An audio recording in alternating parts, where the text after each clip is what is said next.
Buenos días, buenas tardes, buenas noches, según dónde se encuentren y cuándo nos estén mirando. Otro capítulo más, otra entrevista de América Latina Arde. Hoy nos encontramos con Ana Dagorret, que está desde Brasil, así que justamente vamos a estar hablando de Brasil y las elecciones. ¿Cómo estás, Ana?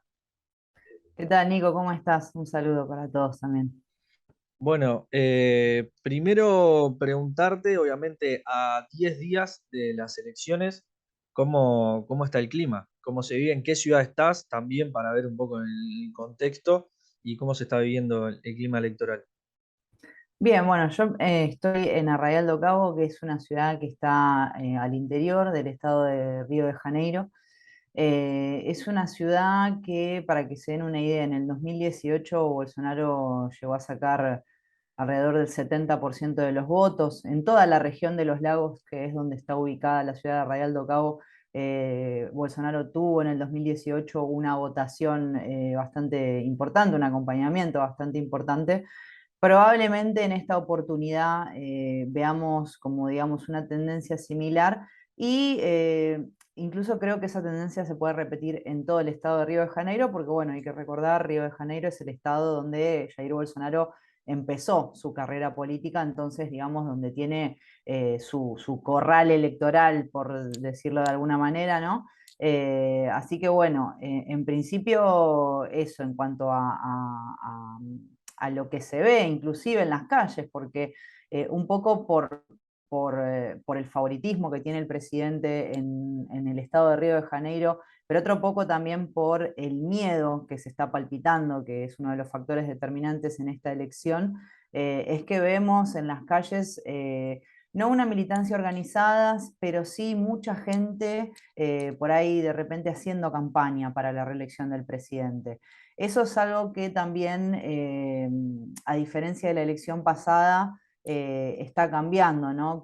A los que vemos en las calles con banderas, con, digamos, con una mesa y entregando propuestas, en su gran mayoría son personas o que apoyan a algún candidato a diputado estadual o diputado federal, porque esta elección también es para renovar el Congreso y el Senado. Pero principalmente los que expresan voto en un candidato a presidente son los que apoyan al presidente Bolsonaro. Y yo te mencionaba la cuestión del miedo, ¿por qué? Porque estamos en un contexto donde vivimos mucha violencia por cuestiones políticas, ¿no? Hemos visto el caso de Marcelo Arruda en Foz de Iguazú, que fue asesinado en su cumpleaños, en su fiesta de cumpleaños, por un bolsonarista que se apareció y empezó a gritar esto es Bolsonaro y le terminó disparando y lo mató. Vimos también el caso de asesinato de una persona que había dicho que iba a votar por Lula. Esa persona fue asesinada por un compañero de trabajo después de que discutieran, ¿no? Quién era el mejor candidato para esta elección. Eso, digamos, son dos casos puntuales, pero que hemos visto repetirse a lo largo de toda la campaña electoral que ya empezó. Entonces, en ese contexto, lo que vemos es como una movilización en las calles, no muy grande, pero sí fundamentalmente de militantes del bolsonarismo, y en contrapartida poco movimiento de aquellos que por ahí se muestran como oposición.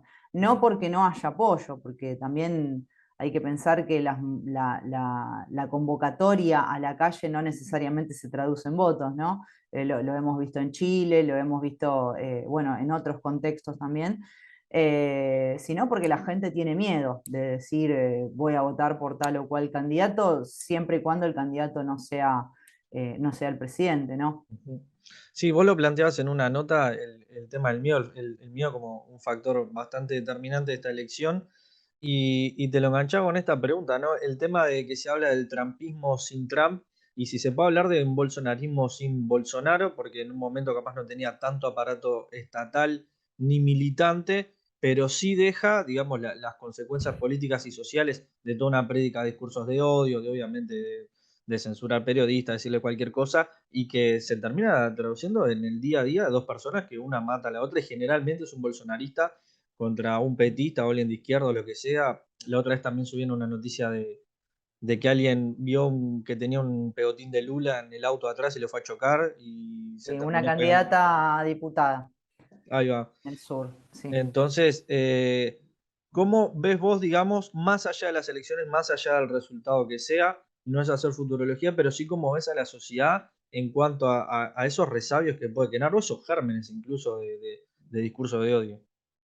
Bueno, en principio decirte que vos decías hace un cachito, ¿no? Que esta cuestión del trumpismo sin Trump o del bolsonarismo sin Bolsonaro, eso de hecho es una preocupación que está latente en todo lo que es, no te diría la clase política en general, pero sí en sectores de la izquierda. O sea, hay un entendimiento de que esto no se termina con la derrota de Bolsonaro en las urnas y no solo porque es muy probable que Bolsonaro no reconozca una derrota en las urnas, sino porque hay algo que ya está instalado, hay algo que ya está como digamos, que se ha despertado, porque no es algo que inventó Bolsonaro con su discurso de odio, sino que estaba ya latente en algunos sectores de la sociedad y que empezó a manifestarse de manera más contundente a partir no del surgimiento de Bolsonaro como candidato a presidente en 2018, sino antes, te diría, con esta cuestión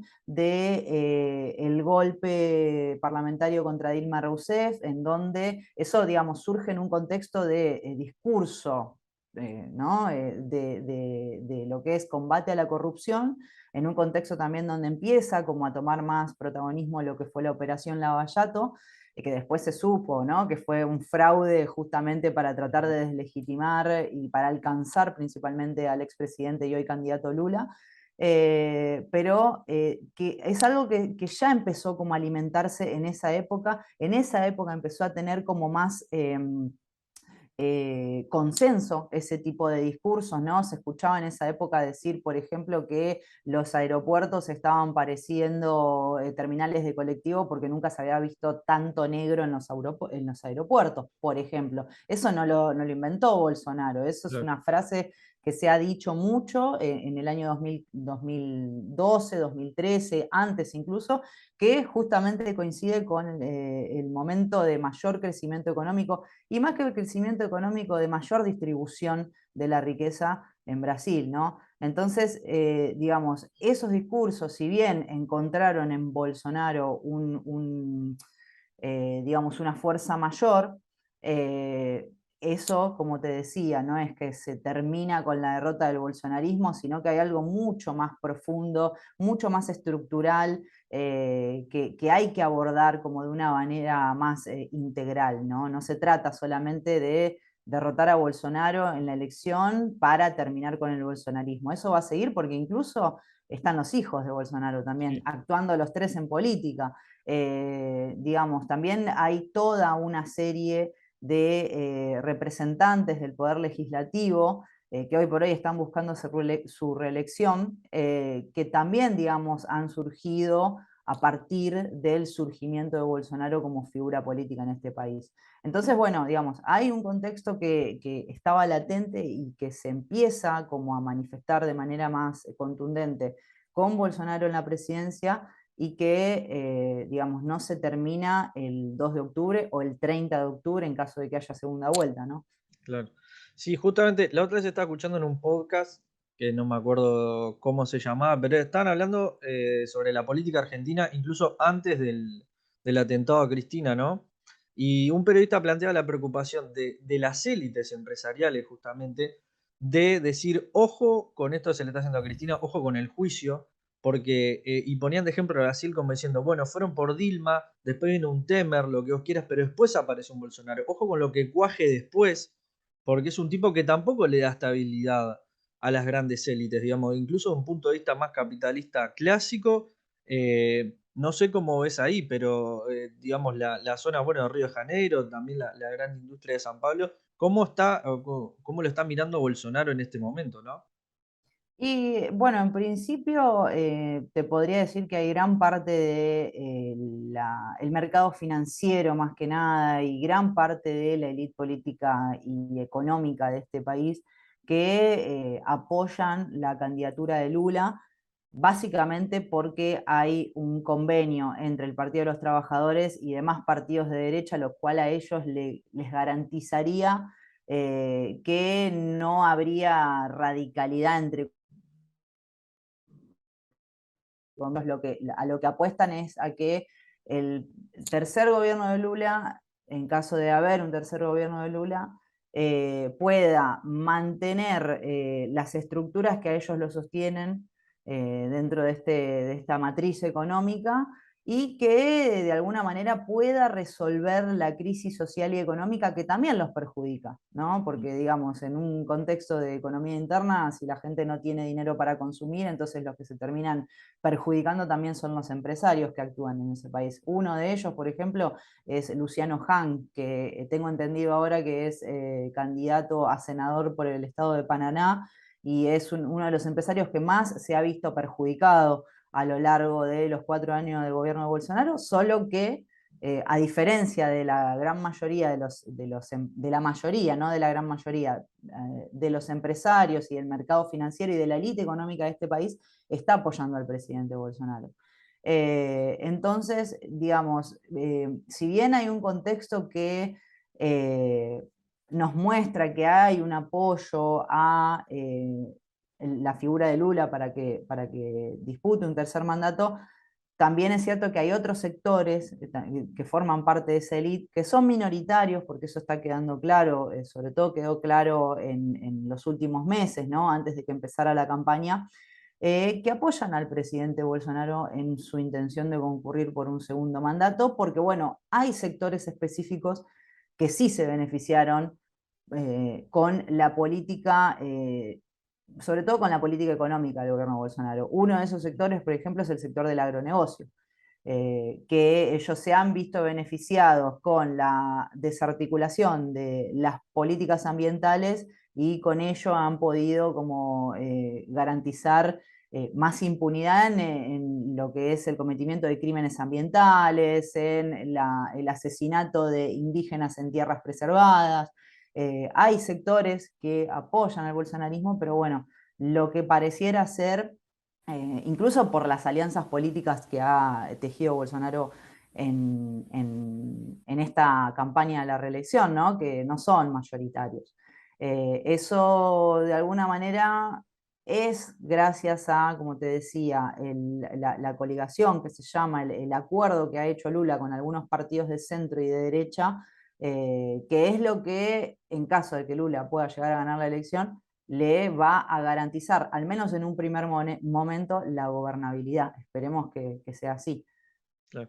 Después también, con respecto, yéndote al tema del miedo, hay unas campañas que también son bastante interesantes también. Ahora, por ejemplo, Elvira Boto, que vi unos videos que subieron, de cambiar, digamos, el gesto de bala, de arma de Bolsonaro a una L.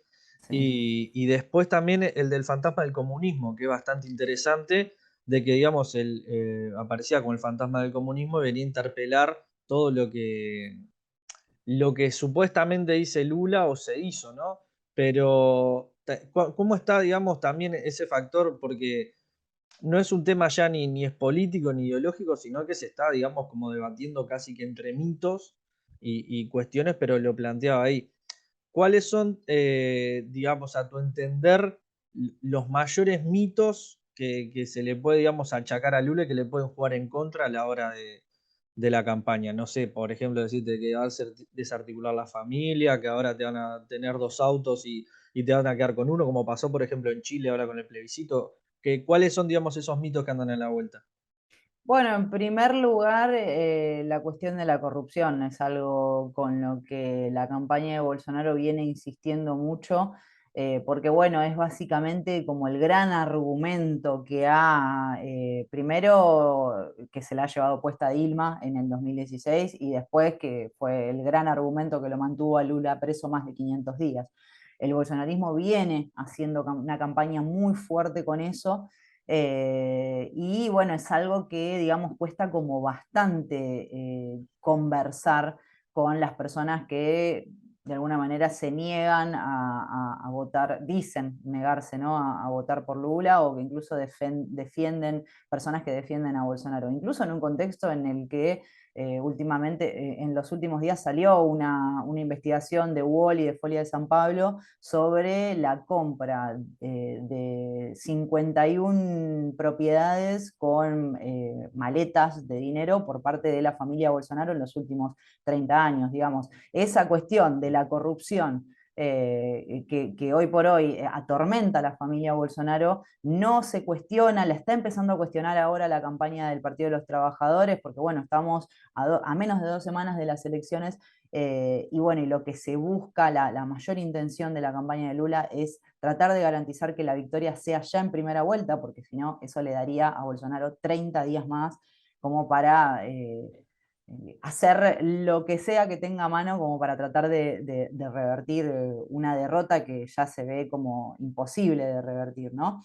Entonces, en la cuestión, en lo que refiere al Partido de los Trabajadores, a la candidatura de Lula, lo que más se achaca es la cuestión de la corrupción. Después hubo también campañas, sobre todo del ala más ideológica del gobierno, diciendo, por ejemplo, que si Lula era electo presidente iba a salir a cerrar iglesias, iglesias evangélicas, ¿no? Porque, bueno, lo que busca también Bolsonaro con esas amenazas, la campaña de Bolsonaro con esas noticias falsas, ¿no? Es justamente tratar de acaudalar el voto evangélico, que es donde Bolsonaro consiguió y donde hizo la diferencia básicamente y donde hoy por hoy es uno de los segmentos socioeconómicos donde él se mantiene primero. De hecho, si la elección fuera en primera, solamente entre los que se declaran evangélicos, ese es el único segmento socioeconómico donde Bolsonaro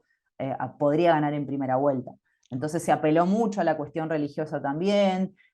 Bolsonaro, de hecho, en sus discursos lo que dice mucho, hace mucha referencia a la figura de la primera dama por una cuestión de necesidad de acaparar el voto femenino, que es donde Bolsonaro hoy por hoy aparece como con mayor índice de rechazo, ¿no? La mayor impopularidad de Bolsonaro está entre las mujeres. Y se refiere a su esposa también, a la primera dama, como una mujer de Dios, justamente apelando a ese electorado evangélico. Entonces, lo que tiene que ver con la corrupción y lo que tiene que ver con la cuestión religiosa son como los dos grandes mitos que que la campaña de Lula está intentando desarticular en lo que son las propagandas de televisión y radio, que bueno, que se vienen viendo a lo largo de todo este último mes, ¿no? Claro, clarísimo, ¿no? Te hago la penúltima. Tema formal, ¿no? Para explicarle a la gente que no es de Brasil, o también, que si todavía no lo tiene claro, cómo es, cuándo es la elección y qué implicaría una primera vuelta que gane Lula o Bolsonaro o lo que sea, o una segunda también, porque muchas veces pasa que uno dice, ah, bueno, ganó tal o cual, ahora puede gobernar, y muchas veces por el sistema propio no es lo mismo ganar en primera vuelta que segunda vuelta, y muchas veces una segunda vuelta es casi ingobernabilidad institucional. Exacto. Bueno, en principio la elección es el día 2 de octubre, domingo 2 de octubre. Y bueno, yo te decía de la apuesta esta de la campaña de Lula para ya consolidar una victoria en primera vuelta. ¿Qué se requeriría para que la victoria ya sea en primera vuelta? Bueno, básicamente que Lula gane con más del 50% de los votos, o sea, el 50 más un voto ya le garantiza a Lula esa victoria en primera vuelta. Es de vital importancia para la campaña de Lula, ¿no? Y para en realidad para todo el movimiento, digamos, el Frente Amplio Democrático, así se le denomina, ¿no? Que se armó detrás de la candidatura de Lula. Es muy, muy importante consolidar esta victoria en primera vuelta. ¿Por qué? Porque esto, digamos, primero que no extendería la campaña durante 4 semanas más, lo cual significaría ya la finalización de la campaña el día 3 de octubre como máximo y el 1 de enero del año que viene ya el acto de asunción de Lula en Brasilia, como se hace cada vez que asume un presidente, ¿no?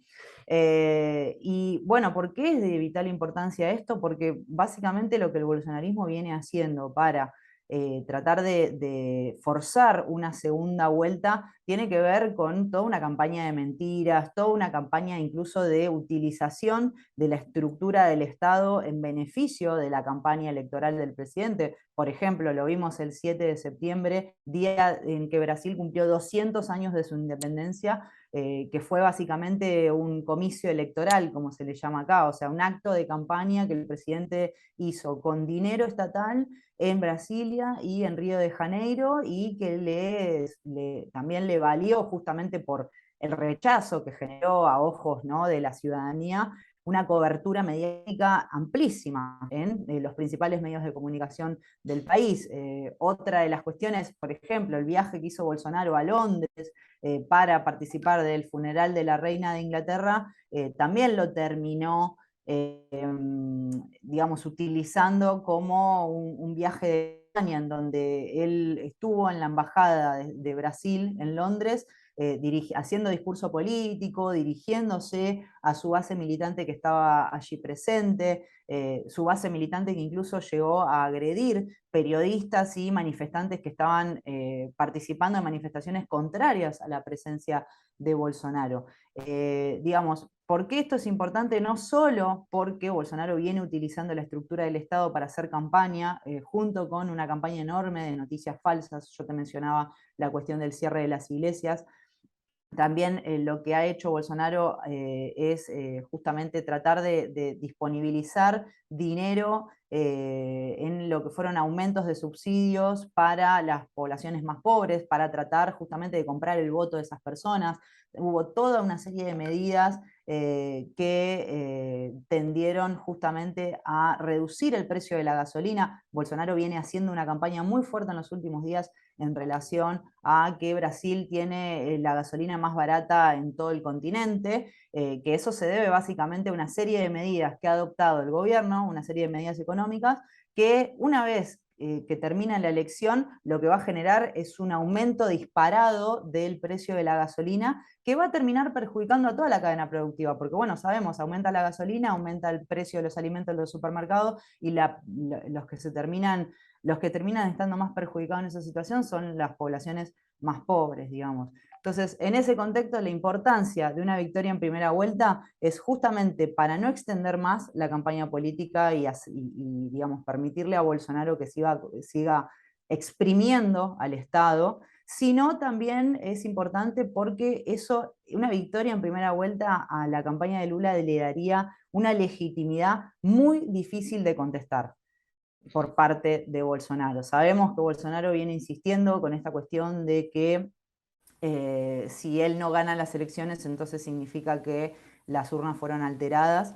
Y bueno, de alguna manera, una victoria en primera vuelta, que también, digamos, sería en la cual también en la elección, yo te acordás que te decía, es una elección no solo para presidente, sino para gobernadores y también para candidatos a legisladores, a senadores y diputados federales y estaduales. En ese contexto en el que ya está puesto el resultado de tantas elecciones que se definen, es muy difícil salir a contestar ese resultado, que encima es un resultado, para que sea en primera vuelta, digamos, incontestable, porque de hecho la única elección que un presidente ganó en Brasil en primera vuelta fue Fernando Enrique Cardoso en los años 90. Después siempre las elecciones se definieron en segunda vuelta por una cuestión de que hay 110 millones de personas que votan en este país. Entonces, digamos, esa es la importancia de ya definir la elección en primera vuelta, y bueno, en caso de que no sea así, vamos a tener un mes más de campaña y se definiría en segunda vuelta, que sería el 30 de octubre. Clarísimo.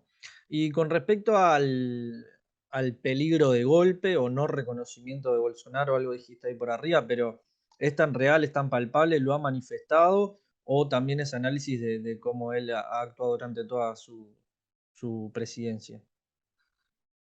Y un poco de las dos cosas, te diría. O sea, Bolsonaro está en campaña desde el 1 de enero del 2019 para la reelección.